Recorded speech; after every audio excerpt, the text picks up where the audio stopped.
evening and welcome back to our non-stop election coverage. I'm Brianna Belser. And I'm Jordan Lee. Thanks for tuning in to Grady News Source. CNN exit poll numbers project Nunn at 48% and Perdue at 49%. And the Libertarian candidate Swofford at 2%. We're now going to go over to the Hyatt Regency in Atlanta, where Joey Ripley is keeping track of the Democratic side. Joey, how are things going over there for the Democrats? I'm Joey Ripley here at the Hyatt Regency in Atlanta on Peachtree Street, covering the U.S. Senate Democratic candidate in Georgia here, Michelle Nunn. Now, Ms. Nunn is not here yet, and I did talk to her campaign manager. She expects her to maybe come in a little later when more of the results have come in. Now, polls have been closed for about a half hour, but CNN exit poll numbers project that Nunn will get 48%, Perdue about 49%, leaving Swofford right now with 2%. Now, the key number to watch is Swofford, Amanda Swofford, the Libertarian candidate, in at 2%. Because if she does get to about that 4% mark, then we could be talking runoff, and that means that we won't know Georgia Senate winner until January 6th, that is, and that's 3 days after the new Congress will have taken effect. So it's all about the national Senate race because the Democrats are trying to keep control of the Senate. 6 seats, that's the magic number for the GOP. If they get 6 Senate seats, then they take control of the Congress. I've been researching, and it looks like the GOP will maintain control of the House, making Congress mixed, making it a little tougher for Democratic President Barack Obama to enforce some of his policies. I've gotten to talk with a few of the people here at the Nunn Party, and some of them are connecting with her based on the name.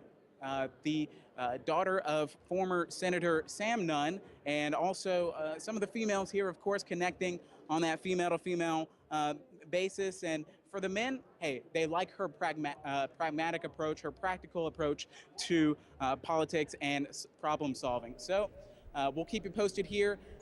And live here in Atlanta, Joey Ripley, Grady News Source. Thank you, Joey. Unfortunately, we have Andrew James at the Intercontinental Hotel in Buckhead with David Perdue, but we're having some technical difficulties with that. Hopefully, we'll be able to bring you that later on in the show. We have reporter Allie Lockoff in our data center. She spoke with the political expert Bill Crane about the overall election. Allie, what did he say? Yeah, I talked to political analyst Bill Crane. He called in from Atlanta today to give me the scoop on the election. From what he's told me so far, it's pretty confident that Georgia's headed for a runoff. Well, it's been a slow but steady turnout today. I expect that we'll have a slightly higher turnout than we did in the 2010 midterms, where the American Affordable Care Act and the Party were the driving forces behind that election. But in the U.S. Senate race in Georgia, I think we may go into overtime. All of the polls and the closing days do show Perdue putting a little bit of a lead ahead of Michelle Nunn, but neither candidate getting more than 50%, and Amanda Swofford, the Libertarian, still getting between 2 and 3%. So at this point, before the first vote's cast, I'm counting on or believing that we'll likely have a runoff on January the 6th in Georgia.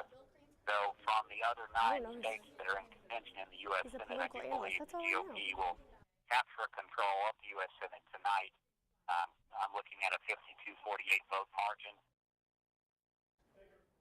Okay, and like I said, it was Bill Crane I was talking to. He's a political analyst out of Atlanta. He owns his own consulting company and has a long history in political expertise.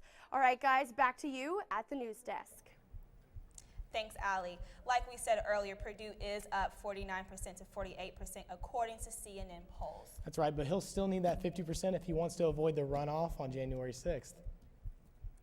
As for her opponent, David Perdue, we will get back to him with Andrew James live at the Intercontinental, hopefully at 8 o'clock. Yeah, hopefully we'll have more from you for that, and we apologize for not having that for you today. Be sure to tune in about 30 minutes. We'll have more for you on the governor race, so be sure to tune in for that. I'm Jordan Lee. I'm Brianna Belser.